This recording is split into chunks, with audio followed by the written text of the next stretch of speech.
Hello, नमस्कारम। आज हम discuss करेंगे यूनिट डायमेंशन। यूनिट क्या होती है, डायमेंशन क्या होता है और कैसे कैसे प्रॉब्लम को अप्रोच किया जाता है सॉल्व करने के लिए। ये मैंने 3 प्रॉब्लम सिलेक्ट किया है। ये अभी नीट में रिसेंट आया। ये एडवांस का था प्रॉब्लम और ये बेसिक डायमेंशन का है जो कि हमेशा आता रहता है। रूल ऑफ डायमेंशन कैसे होता है, जैसे इधर वी माइनस किस चीज़ को ऐड कर सकते हैं, किस डायमेंशन को ऐड कर सकते हैं। जैसे वी माइनस बी है तो इसको सब्ट्रैक्ट करने के लिए क्या होता है, बी की डायमेंशन सेम होना चाहिए। ये सब कुछ रूल हैं डायमेंशन के, ये सब देखेंगे। पहले तो फंडामेंटल यूनिट क्या क्या होती हैं ये देख लेते हैं। फंडामेंटल यूनिट, यूनिट डायमेंशन दोनों सेम चीज़ है, बस यूनिट को हम रिप्रेजेंट कर देते हैं डायमेंशन है। ये ऐसा बार लगा देते हैं और कुछ जो फंडामेंटल यूनिट रहती है उनके अकॉर्डिंग हम इसको लिखते हैं। पहले तो देख लेते हैं बेसिक यूनिट क्या क्या होती है। Basic quantity, fundamental quantity, fundamental quantity.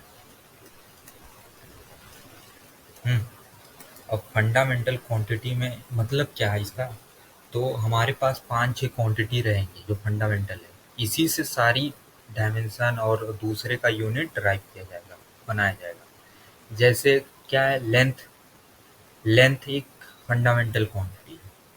Length fundamental quantity हो गई, पर जब हम इस एरिया निकालते हैं, वॉल्यूम निकालते हैं, हम इसी से जनरेट करते हैं। जैसे एरिया का क्या होता है, मीटर स्क्वायर, तो उसका डायमेंशन क्या हो जाएगा, एल स्क्वायर।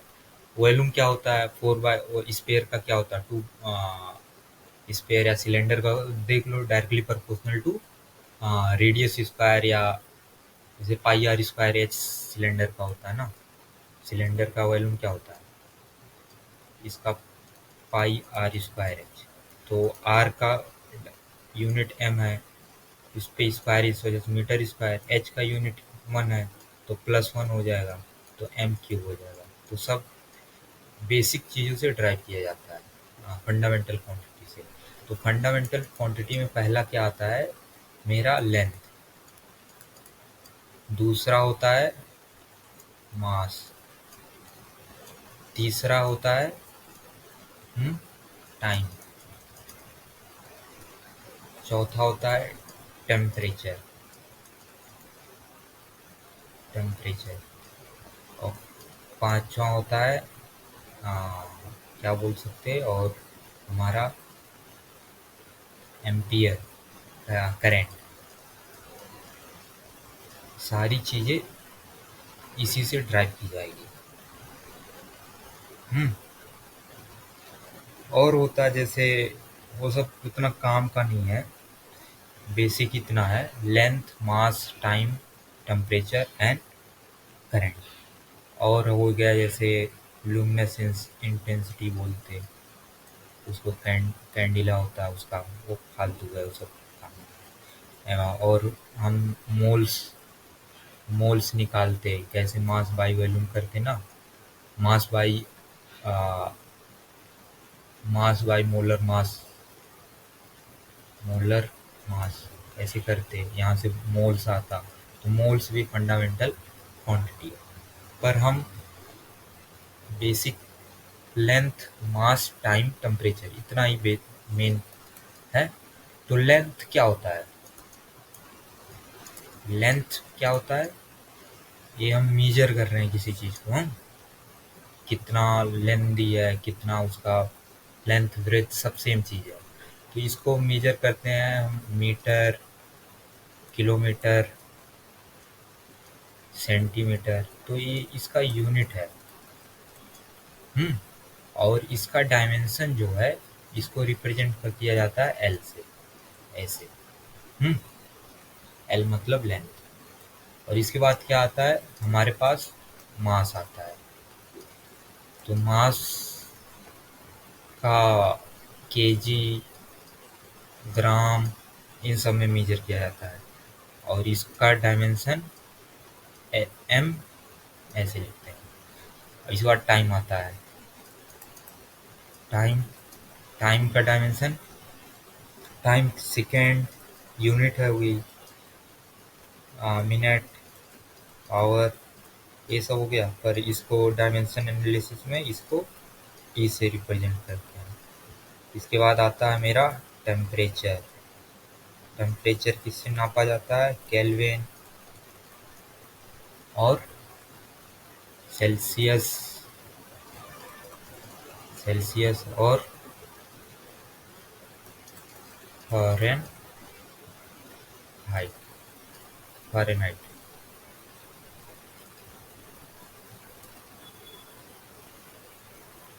हम्म। अब इस मास टाइम टेम्परेचर ये हो गया अपना।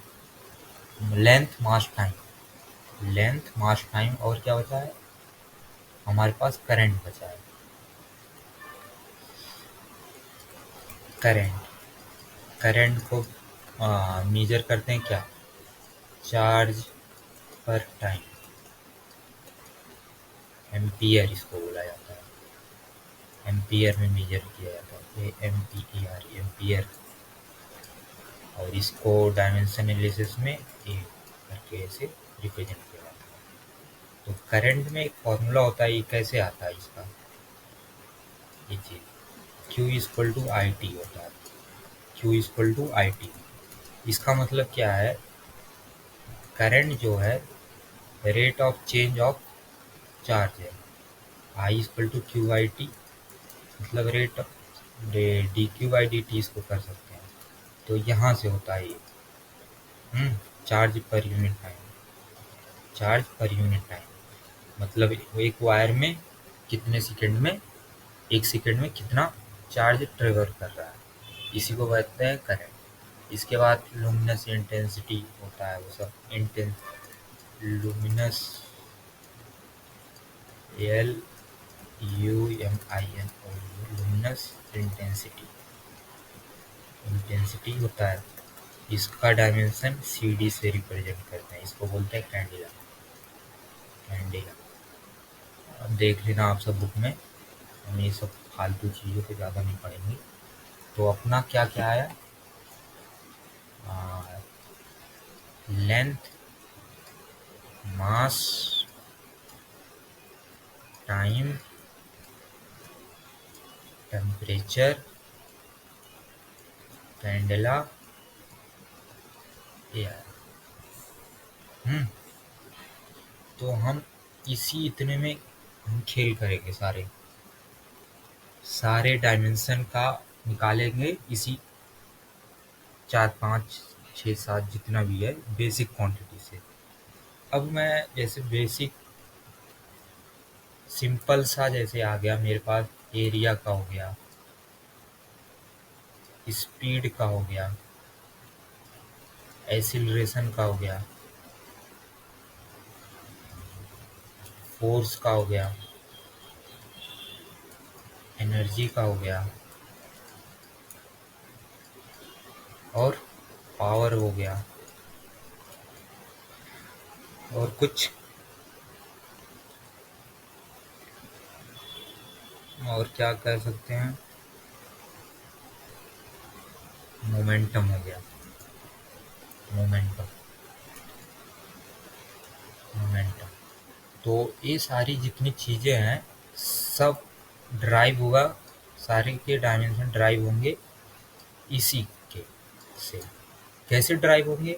हमें एरिया का फॉर्मूला पता होगा, हमें स्पीड का फॉर्मूला पता होगा, हमें एक्सीलरेशन का फॉर्मूला पता होगा, फोर्स का, एनर्जी का, पावर का, मोमेंटम। तो पहले हम देखते हैं एरिया का कैसे निकालें। एरिया क्या होता है? या तो अगर उसमें कर रहे हैं एरिया, जानते हो मीटर स्क्वायर में मेजर किया जाता है। मीटर स्क्वायर में हम क्या करते हैं, या तो लेंथ इंटू ब्रेथ करते, या तो पाई आर स्क्वायर करते, और कुछ, हाँ ये देख लो। अब लेंथ का यूनिट है m, मतलब मीटर, इसका भी यूनिट है स्मॉल m, मीटर। तो इस वजह से इसका यूनिट क्या आ जाता है, मीटर स्क्वायर पर मीटर स्क्वायर आता है। तो इसको हम मीटर को किस में डायमेंशन एनालिसिस में कर रिप्रेजेंट किया जाता है, एल से। तो एल स्क्वायर कर देंगे इसमें। ऐसे होता है। अब सेम ऐसे वॉल्यूम का होता है। वॉल्यूम क्या होता है, 1/3 पाई आर स्क्वायर एच। इसे किसका हो गया, कोण का हो गया, pi R square H. Length into breadth into height, सब में क्या हो रहा है, यहाँ मीटर का स्क्वायर इंटू मीटर, सब मीटर क्यूब में बन रहा है ना, ये भी मीटर, ये भी मीटर, ये भी मीटर, तो इसको मीटर क्यूब कर देते हैं। और इसके बाद यहाँ से क्या करेंगे, डायमेंशन लिख देंगे एल की पावर 3। हम्म अब इसके बाद मेरा स्पीड, अभी तक एक में हम देख रहे थे, एक डायमेंशन का। अब स्पीड में क्या होता है, speed equal to distance upon time. तो इसमें दो आया ना, टाइम आ गया और लेंथ आ गया। लेंथ तो डिस्टेंस ही होता है ना, तो इसका मीटर रहेगा अपॉन सेकेंड, या किलोमीटर अपॉन आवर। तो ये इसका यूनिट रहेगा। तो इसका क्या कर सकते हैं, हाँ, इसका डायमेंशन क्या है, एल है। टाइम का डायमेंशन सेकेंड, टाइम का डायमेंशन टी है। तो इसको ऐसे करते हैं, इसका मतलब एल टी माइनस 1, ये आएगा स्पीड का। और इसके बाद एक्सीलरेशन आएगा अपने पास। एक्सीलरेशन क्या होता है, D V by D T, मतलब इस delta speed upon delta time. तो डेल्टा स्पीड का डायमेंशन अभी हमने क्या निकाला, ए स्पीड का टाइम एल टी माइनस 2। अब नीचे टी माइनस 1 और नीचे टाइम है, तो इस वजह से इसका डायमेंशन क्या हो जाएगा, एल टी माइनस 2। एक्सीलरेशन का हो गया। अब एक्सीलरेशन से अब तक दो चीज़ में खेले हम लोग, एक लेंथ में, एक टाइम में। अब हम एक यूनिट और लाते हैं, हम मास लाते हैं। तो मास कैसे लाया जाएगा, जब कोई भी बॉडी मूव करती है, उसका एक्सीलरेशन ये है, मास m है, तो उस पर फोर्स कितना लगता है, F equal to M A. ये यहाँ से मास आ गया। तो फोर्स का डायमेंशन कैसे निकालेंगे, इसको यूनिट क्या होता है, न्यूटन। न्यूटन से इसका मतलब, अगर ये एसआई में रहेगा, ये भी एसआई स्टैंडर्ड यूनिट में रहेगा, मतलब लेंथ मीटर में रहेगा या मीटर पर सेकंड स्क्वायर में रहेगा, तो यहाँ से क्या कर देंगे, इसको न्यूटन में रिप्रेजेंट कर देंगे। और दूसरा एक सीजीएस यूनिट होता है, डायन करके। ये सब याद करने वाली चीज़ है, आप बुक में मिल जाएगा ये सब चीज़ें। तो फोर्स इक्वल टू क्या आया, M A, mass into acceleration. इसको M D V by D T का लिख सकते हैं, या M delta V by delta T ऐसे कर सकते हैं। तो एम का जो डायमेंशन एम ही रहेगा। अभी हमने एक्सीलरेशन का डायमेंशन क्या लाया था, हाँ, L T minus 2, L T minus 2। तो होल डायमेंशन इसका क्या हो जाएगा, एम एल टी माइनस 2।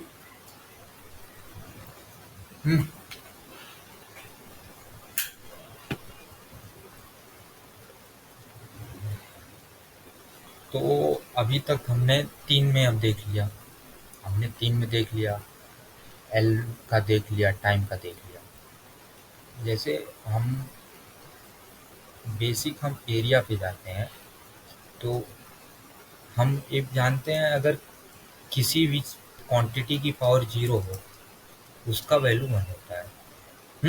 ये जानते हैं। तो हम क्या करेंगे, जैसे एरिया को हम ऐसे रिप्रेजेंट कर सकते हैं डायमेंशन एनालिसिस में, एम की पावर 0 इंटू टी की पावर 0 इंटू एल स्क्वायर, ऐसा। मतलब यहाँ पे इन सब का डायमेंशन का कोई ज़रूरत नहीं, ये मन हो जाएगा। और जब हम न्यूमेरिकल वगैरह सॉल्व करेंगे तो ये सब काम आएगा, तो ये सब बेसिक जानना चाहिए। हाँ, फोर्स के बाद क्या आएगा? एनर्जी। एनर्जी क्या होती है? Energy is equal to work. Energy is equal to क्या? एनर्जी का यूनिट जूल कैलोरी। तो हम एनर्जी का इक्वेशन कैसे लिखेंगे?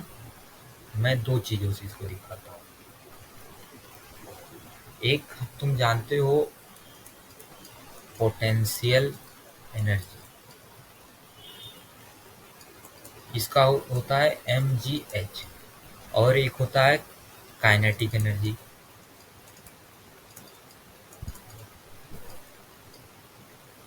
इसका क्या लिखते हैं? Half mv²। अब देखोगे तुम, जूल और कैलोरी से मेजर किया जाता है। कैलोरी हम इसमें यूज नहीं लेते ज़्यादा, जूल्स में। कैलोरी हम केमिस्ट्री में यूज करते हैं बहुत, थर्मोडाइनमिक्स में, इन सब चीज़ों में। तो mgh, m m हो गया, g क्या हो गया? l length upon t-2। इसके बाद h, ये भी लेंथ ही है, तो l क्या आ गया इसका एनर्जी का? m l² t-2। अब इसका क्या रहेगा? अगर ये सब फर्जी चीज़ें दिया है, इसका डायमेंशन हटा देते हैं, जीरो होता है, इसे हटा दो, कांस्टेंट क्वांटिटी हटा दो, तो बचा mv²। तो m और v² का v का क्या होता है? l t-1 का स्क्वायर, तो m l² t-2 वही आया ना। तो फॉर्मूला चाहे कोई भी हो, हमारा डायमेंशन सेम होगा। फॉर्मूला चाहे कोई भी हो, हमारा डायमेंशन सेम होगा। अब जैसे हम, एक और होता है वर्क। वर्क क्या है? फोर्स के वजह से किया गया कितना, अगर फोर्स की वजह से कुछ बॉडी डिस्प्लेस हो रही है तो उसी को वर्क बोलते हैं। मतलब integration F dot D S, F into displacement. अब यही इसके वजह से, डिस्प्लेसमेंट की वजह से बॉडी में कुछ एनर्जी आ जाती है, तो दोनों सेम ही होता है। वर्क और पोटेंशियल, काइनेटिक, सब जूल में मेजर किया जाता, सब सेम। बस टर्मिनोलॉजी अलग अलग है, यूज केसेस। जब न्यूमेरिकल करोगे तो ये सब समझ में आ जाएगा, वर्क, पोटेंशियल, काइनेटिक क्या है, फालतू सोचने का भी नहीं। तो एफ इंटू डिस्प्लेसमेंट, एफ अभी हमने क्या निकाला था फोर्स का? M L t-2। इसके बाद डिस्प्लेसमेंट क्या आया था? एल, डिस्प्लेसमेंट डिस्टेंस है, तो m l² t-2 सेम आया ना। तो वही है, फॉर्मूला कोई भी हो, डायमेंशन सेम होगा। और इसके बाद हमने किस चीज़ की बोला? और हमारे पास एनर्जी हो गया, पावर और मोमेंटम का देख लेते हैं। हाँ, पावर और मोमेंटम। तो पावर, पावर, प्रेशर, मोमेंटम, ये सब का अपने आप कैलकुलेट करना चाहिए। तो फालतू याद करने की चीज़ नहीं है ये सब, जब याद करना होगा तो बताता हूँ। तो पावर क्या होता है? पावर एनर्जी बाय टाइम होता है। हम्म, इसको power equal to F V लिख सकते हैं, F dot V, dot product होता है एफ वी कॉस थीटा। इसका सही सही फॉर्मूला होता है एफ वी, नहीं, एफ वी कॉस थीटा ही होता है ना, F into V, sorry, F V होता है। डैमेज, वो ये स्केलर क्वांटिटी है। तो अब पावर एनर्जी का अभी हमने क्या निकाला?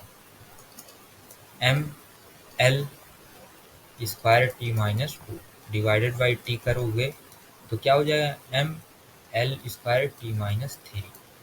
यहाँ से ये आया एनर्जी का टाइम से। पावर इक्वल टू एफ भी होता है, तो इसका M L t-2 into velocity L T minus one. अब मल्टीप्लाई कर दो M L square T minus three. Same आया ना? तो चीज़ें सेम है, फॉर्मूला चाहे कोई भी हो, डायमेंशन सेम होगा निकालने का। प्रेशर का आपको देख लेते हैं। प्रेशर थोड़ा प्रेशर प्रेशर क्या होता है? Force upon area. तो फोर्स अभी क्या आया था? M L T minus two. Area क्या होगा? L square. तो फोर्स का क्या आ जाएगा और प्रेशर का M L minus one T minus two. ऐसे करेंगे। फोर्स हो गया, प्रेशर हो गया, और अपना क्या है? मोमेंटम। मोमेंटम मोमेंटम मतलब होता है हमारा जर्क। मोमेंटम। और एक चीज होती है इम्पल्स। तो ये सब रिलेटेड चीजें हैं। मोमेंटम, इम्पल्स रिलेटेड चीजें। इम्पल्स क्या होता है? मान लो तुमने बॉल मारी दीवार पे और तुरंत रिफ्लेक्ट हो गई। जो छोटे टाइम के लिए डेल्टा टी समय में कितना इस पे जर्क दे रहा है, उसी को कहते हैं इम्पल्स। मतलब F into F D T, integration F D T. मतलब इसको एफ इंटू डेल्टा टी। तो इम्पल्स का क्या आ जाएगा? इम्पल्स का अगर निकालना चाहोगे, हाँ, इम्पल्स का क्या आ जाएगा? तो M L T minus two और T minus one, M L T minus three. आ गया ना? तो इम्पल्स का आ गया है। अब मोमेंटम क्या होता है? तो एफ इक्वल टू फोर्स जो होता है D P by D T. F equal to D P क्या है? Change in momentum. Change in momentum per unit time. ऐसे होता है। तो इसको क्या करेंगे? एफ का पता था। हम्म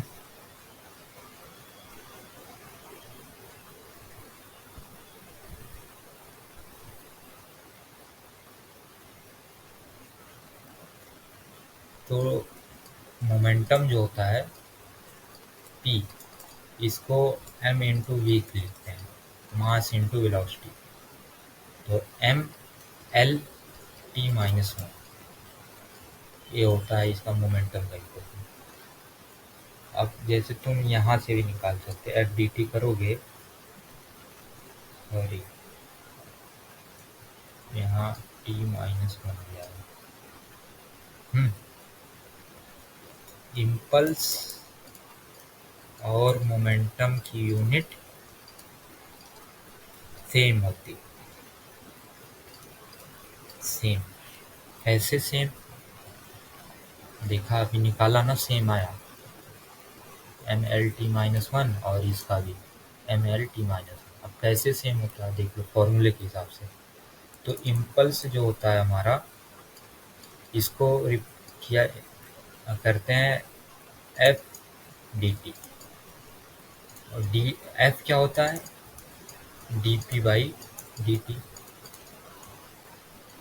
D T D T cancel, integration D P को हम क्या लिख देंगे? Delta P. मतलब चेंज इन मोमेंटम। इम्पल्स क्या है? Change in momentum. मतलब M one V one minus M two V two, M one V one minus M two V two. अब यहाँ से हम देख, इतना सब खत्म हुआ। अब यहाँ से रूल ऑफ डायमेंशन चालू होता है। Rule of dimension, dimension rule. तो अगर किसी चीज को ऐड करना है, ऐड, सब्ट्रैक्ट, सब्ट्रैक्ट, ऐड या सब्ट्रैक्ट करना है, तो क्वांटिटी जो रहेगी हमारे पास, उनका डायमेंशन सेम होना चाहिए। देखो यहाँ पे इसका डायमेंशन क्या है? L, M L T minus one. इसका डायमेंशन ML_T-1। देखो दोनों का डायमेंशन सेम है तभी ये सब्ट्रैक्ट हो पा रहे हैं। मतलब हमारा क्या होगा, when we add subtract physical quantity need to be same dimension। अब सारे न्यूमेरिकल जो है इसी रूल पे बनते हैं। इसी रूल पे ऐड और सब्ट्रैक्ट करने के लिए डायमेंशन का सेम होना जरूरी है। इसी रूल पे सारे न्यूमेरिकल लगभग बनते हैं। और कुछ चीजें हैं जो डायमेंशन लेस होती है, जैसे क्या है, हमारा जितना ट्रिग्नोमेट्री फंक्शन है, जैसे sine theta, cos theta, tan theta, जितने भी हैं सब का डायमेंशन 0 होता है। कैसे 0 होता है, आओ देखते हैं। साइन थीटा क्या होता है, perpendicular upon hypotenuse. Perpendicular length ही है तो L/L कर दोगे, कट जाएगा L⁴। सेम ऐसे कॉस थीटा, सेम ऐसे टैन थीटा। समझे? Trigonometry function have dimension less. और थीटा एंगल, हम एंगल कैसे निकालते हैं? अभी देखो एंगल का डायमेंशन क्या होगा, बताओ, सोचो। एंगल निकालने का हम ऐसे जाते हैं ना, अगर ये थीटा एंगल है आर है तो आर्क का लेंथ क्या होता है, आर थीटा होता है, इक्वल टू आर्क। तो आर्क जो है वो भी लेंथ है ना, उसका डायमेंशन एल ही होगा। और रेडियस जो है वो भी लेंथ है, तो theta equal to arc by, जब आर करेंगे L/L, मतलब तो ये भी 0 हो जाएगा। तो इसका मतलब जितना भी चीज साइन थीटा, थीटा भी डायमेंशन लेस होगा और ये तुम्हारा साइन थीटा भी डायमेंशन लेस होगा।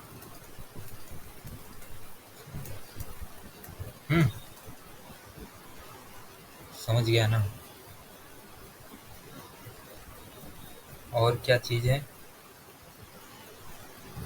थीटा का देख लिया। और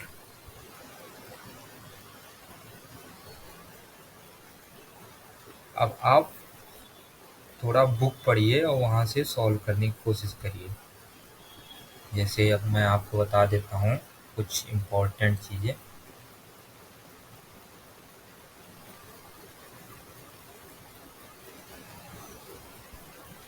जैसे मेरे पास पहले आता है ग्रेविटेशन कांस्टेंट। कैलकुलेट कर सकते हो पर टाइम लगेगा, इससे अच्छा याद कर लो, बेटर ही रहेगा। पर याद करोगे तो कंफ्यूजन होगी, तो दोनों आना चाहिए। हम कैसे उसको ड्राइव करेंगे और याद करने का दोनों आना चाहिए। तो ग्रेविटेशनल कांस्टेंट जो होता है, नल कांस्टेंट जी, तो फोर्स इक्वल टू क्या होता है, G m1m2/r²। ये हमारा ग्रेविटेशन लॉ ऑफ अट्रैक्शन है। फोर्स, अगर दो मास पास पास में रखे हैं उनके बीच में निगेटिव अट्रैक्शन फोर्स लगता है, उसको ऐसे रिप्रेजेंट करते हैं। तो जी का यहाँ से निकालोगे क्या आएगा, तो जी इक्वल टू F(r²)/m1m2। अब यहाँ से जी जब आएगा तो क्या होगा, L⁻² m into L² radius upon m²। तो m² से m, यहाँ से m⁻⁻1 t⁻², एल स्क्वायर। तुरंत कैलकुलेट कर लिए ना, तो याद मत करो ये सब डायमेंशन, कंफ्यूज हो गए। फॉर्मूला रखो, वहां से ड्राइव मार दो। जी हो गया। इसके बाद एक आता है, एक कांस्टेंट होता है एफ इक्वल टू के Q1 Q2 by are square. तो ये भी ऐसे, यहाँ Q1 Q2 है तो यहाँ पे क्या लाएंगे, एम्पियर। Q1 Q2 क्या हो गया, एम्पियर। ऐसे Q1 चार्ज है, चार्ज इक्वल टू क्या होता है, Q equal to I T होता है ना। हाँ, इसको एम्पियर से रिप्रेजेंट करते हैं, इसका मतलब ए होगा। इसको टी से रिप्रेजेंट करते हैं यार, टी होगा। तो क्यू का जो डायमेंशन होगा ए टी होगा। हाँ, तो यहाँ पे क्या कर रहे हैं, क्यू स्क्वायर कर रहे हैं, तो इसका मतलब A T square upon L square. तो एफ से इसको कर दो multiply, M L T minus two into L square divided by A T square. तो क्या आया, M A square A minus square T minus four L square, ये आया ना। तो ऐसे कैलकुलेट करेंगे, ये सब चीज़ें देखो अपने हिसाब से।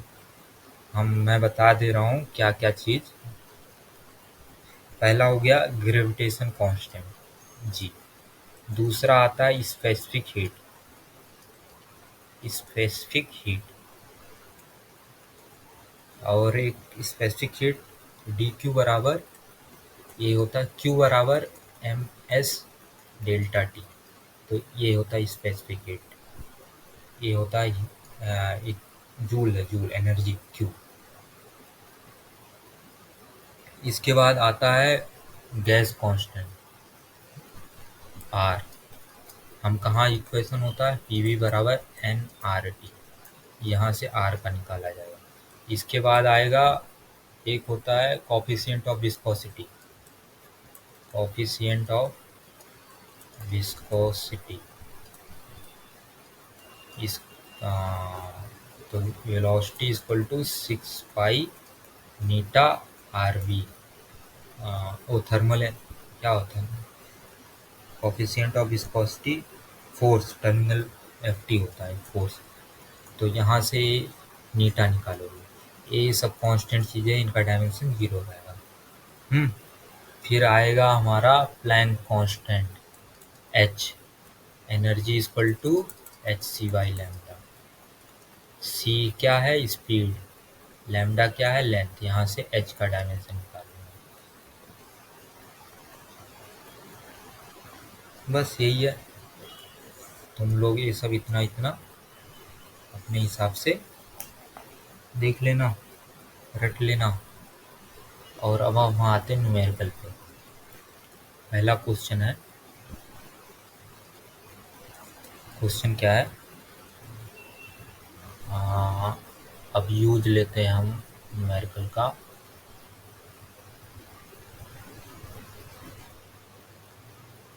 इतना सब हो गया, set too much too much discussion. हाँ, तो एक एक प्रॉब्लम है, डिस्कस कर लेंगे तो लगभग चीज़ें हमारी हो जाएंगी। या यहीं मार देते हैं डिस्कशन, चलो यहीं पे कर देते हैं।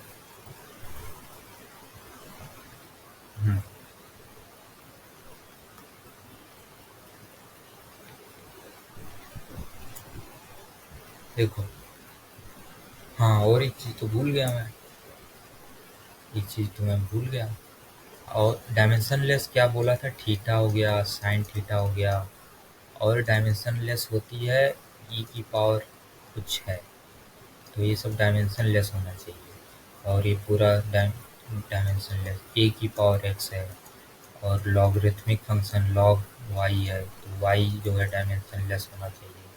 ऐसे ये सब चीज़ें डायमेंशनलेस।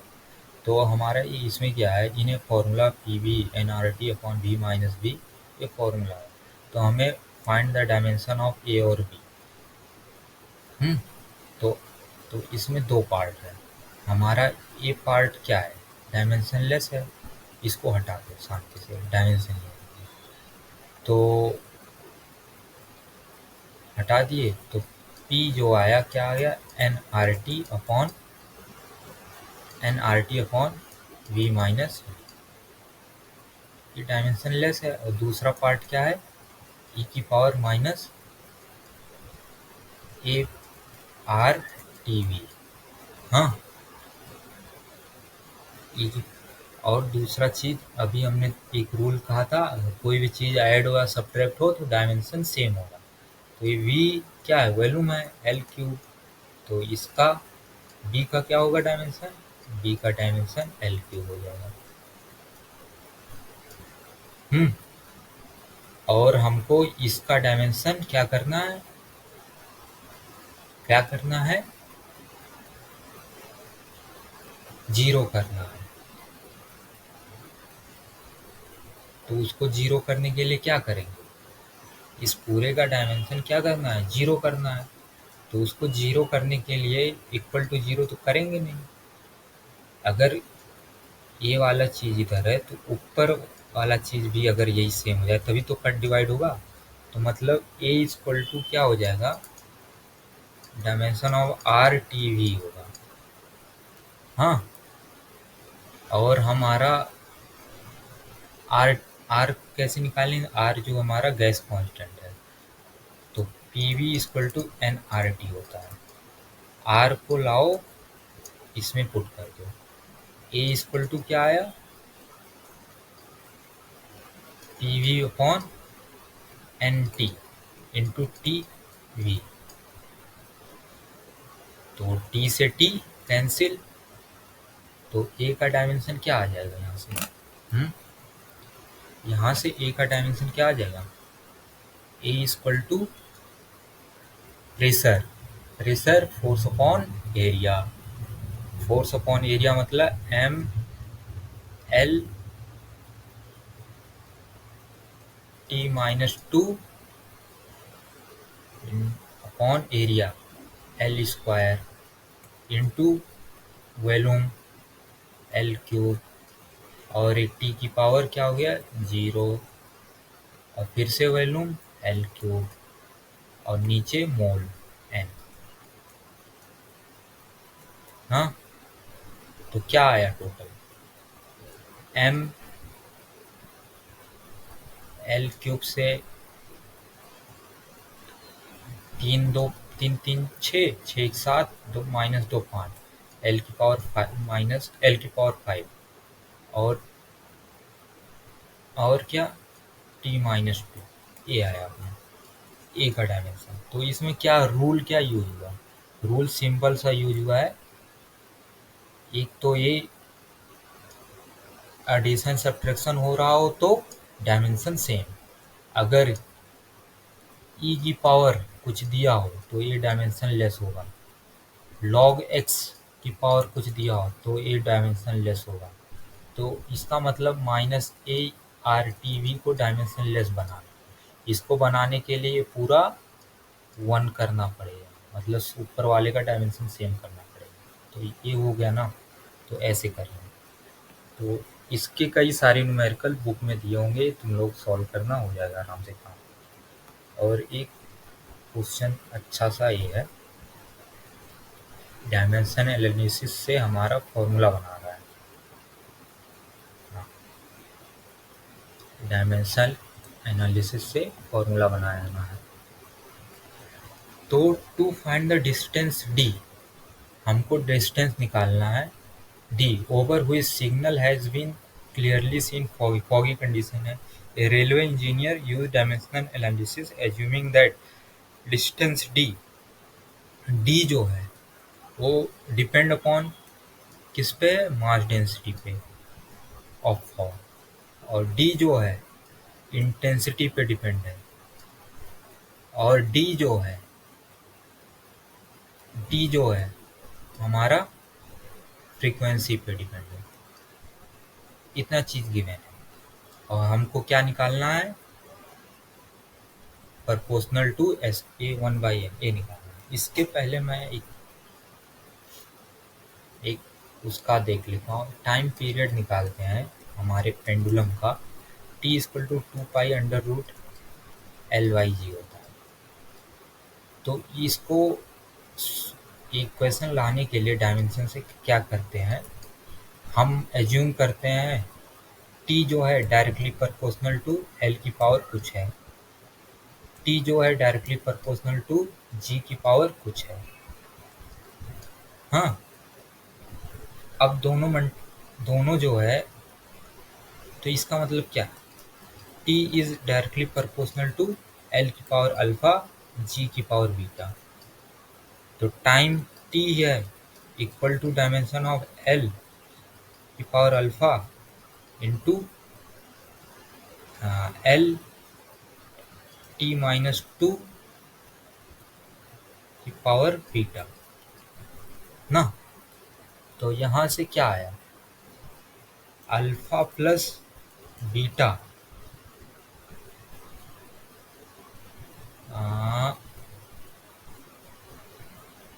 ये भी एल है ना, तो एल की पावर अल्फा प्लस बीटा आया और टी की पावर क्या आया, -2 बीटा। तो दोनों जब इक्वेट करोगे, टी की पावर यहाँ कितना है, 1 है, तो -2 बीटा इक्वल टू 1 हो जाएगा। तो बीटा इक्वल टू -1/2। तो और अल्फा प्लस बीटा, इस साइड एल का डायमेंशन 0 है, तो अल्फा प्लस बीटा 0 कर देंगे। तो यहाँ से क्या आ जाएगा, अल्फा इक्वल टू 1/2। तो अभी हमने क्या फॉर्मूला कहा, T directly T equal to constant L की पावर अल्फा, एल की पावर अल्फा और जी की पावर अल्फा और बीटा। तो यहाँ से क्या आया, टी इक्वल टू के √LYG आ गया ना वही। ऐसे ही ड्राइव डायमेंशन एनालिसिस से फॉर्मूला ड्राइव। अब क्या करेंगे, हम कुछ लेंथ मान लेंगे, कुछ जी जो ग्रेविटी जी है 9.8, इसके बाद पेंडुलम का टाइम पीरियड निकाल लेंगे, वहाँ से के की कांस्टेंट वैल्यू आ जाएगी, T equal to G/L equal to K, और ये हमेशा कांस्टेंट रहेगा, के हमेशा यहाँ पुट कर देंगे, ये जो इक्वल निकल के आता है 2π के आता है। तो सेम यही कॉन्सेप्ट हम यूज करेंगे इसमें। सेम एक कॉन्सेप्ट यूज करेंगे इसमें। तो इसमें पहले क्या बोला, distance d is proportional to fog density, मान लो alpha. Distance d is proportional to intensity, मान लो beta. Distance d is proportional to frequency gamma. तो तीनों मल्टीप्लाई कर दो, तो d इज प्रोपोर्शनल टू क्या हो गया, p डेंसिटी की पावर अल्फा, s की पावर बीटा और फ्रीक्वेंसी की पावर गामा, और एक कांस्टेंट लगा दो, बस ये हमारा फॉर्मूला है। अब हम इसी को ड्राइव करेंगे। अब कैसे ड्राइव होगा, डिस्टेंस, पहले तो डेंसिटी का डायमेंशन क्या लिखेंगे, मास बाई वॉल्यूम होता है, तो डेंसिटी को क्या लिख देंगे, ml-3। इसके बाद इंटेंसिटी है, इंटेंसिटी S का क्या है, पावर अपॉन एरिया। पावर क्या होता है, पावर अपॉन एरिया, पावर क्या होता है, F into V upon area. तो सीधे लिख दो mL-T-2 L-T-1 अपॉन एरिया क्या होगा, L²। यहाँ भी L कैंसिल करो, तो क्या आ गया, mL-T-3, mT-3। देखते रहो कुछ गड़बड़ तो नहीं हो रहा है, सही है। और इसके बाद फ्रीक्वेंसी क्या होता है, 1 टाइम, तो इसका डायमेंशन क्या होगा, t की पावर -1। अब सीधे वहाँ पे इक्वेशन में रख दो, d equal to K density mL की power -3 comma alpha intensity M T minus three comma beta और time T minus one gamma. और ये डिस्टेंस की इक्वल आएगा तो एल यहाँ लिख देंगे। तो यहाँ पे देखो मास का डायमेंशन 0 है, तो alpha plus beta equal to 0 होगा। लेंथ का डायमेंशन है 3 अल्फा इक्वल टू क्या हो रहा है, 3 अल्फा इक्वल टू 1 है। अल्फा इक्वल टू क्या आ गया 1/3। तो बीटा इक्वल टू यहाँ से क्या आ जाएगा 1/3। अब गामा निकालना है, तो गामा में देखो टाइम का भी डायमेंशन 0 है, -3 beta minus gamma equal to 0। तो गामा इक्वल टू -3 बीटा, तो गामा इक्वल टू क्या आ जाएगा -1। तो अब सीधे इक्वेशन में पुट करो, L distance D equal to K क्या था डेंसिटी की पावर 1/3 -1/3 और इंटेंसिटी की पावर 1/3, फ्रीक्वेंसी की पावर 1 तो हमारा यही पूछ रहा था, डी जो है सर इंटेंसिटी के कितना प्रोपोर्शनल 1/n करके दिया था, तो यहाँ से n इक्वल टू क्या आ गया 3। ऐसे सॉल्व करते हैं।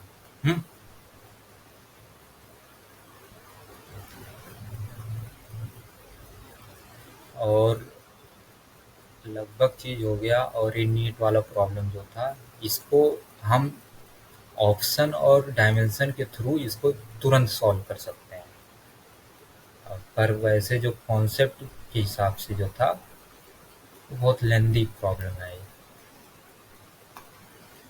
इसमें इंटीग्रेशन वगैरह यूज होगा। इससे अच्छा क्या है, डायमेंशन यूज करो, वहां से सॉल्व करो, ऑप्शन और डायमेंशन ही देखो।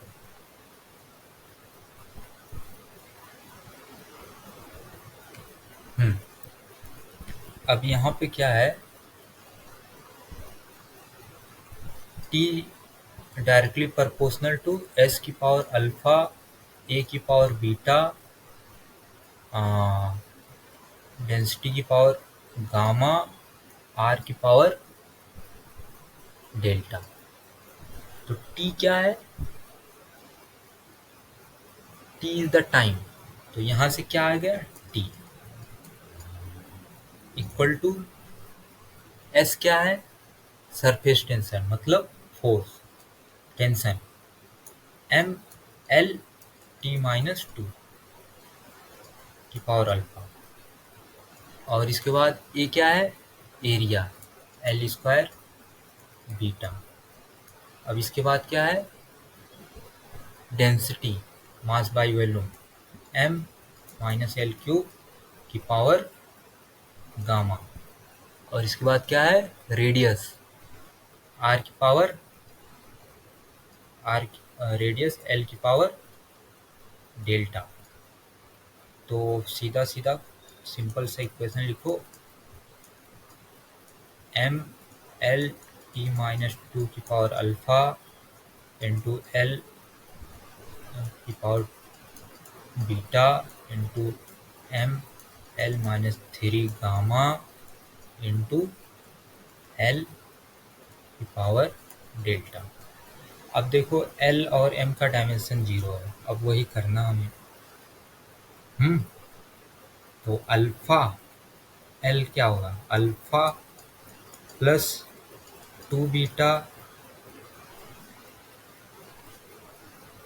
Alpha plus 2 beta minus 3 gamma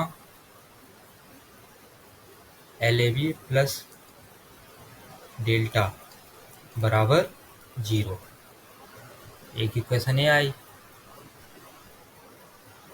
और इसके बाद m का भी देखो 0 है, अल्फा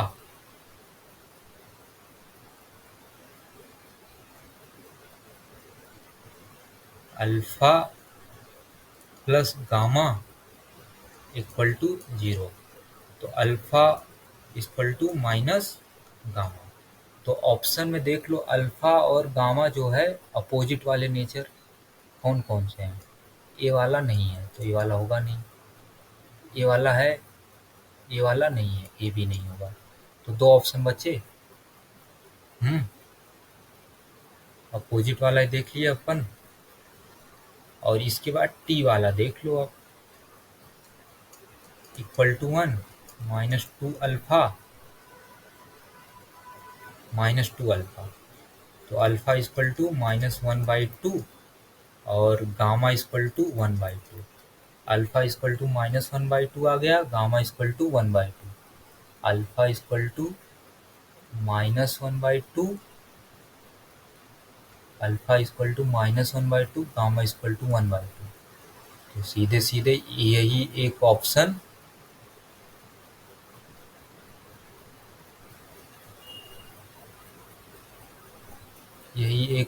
दे ही रहा है। बाकी सारी चीज़ें कैलकुलेट करने की ज़रूरत नहीं है, और क्लियर करना हो तो हम यहाँ पे ऐसे वैल्यू चेक कर करके इस वाली इक्वेशन में देख लेंगे। अल्फा और ये दोनों खत्म हो जाएगा। अब 2 बीटा -3 अल्फा पे 2 बीटा -3 गामा पे चेक कर लो पुट करके वैल्यू। तो यहाँ से ऑप्शन तीसरा ही आएगा अगर कैलकुलेट करोगे। चलो ठीक है, नमस्कारम, बाय। जो डाउट हो कमेंट में डाल देना।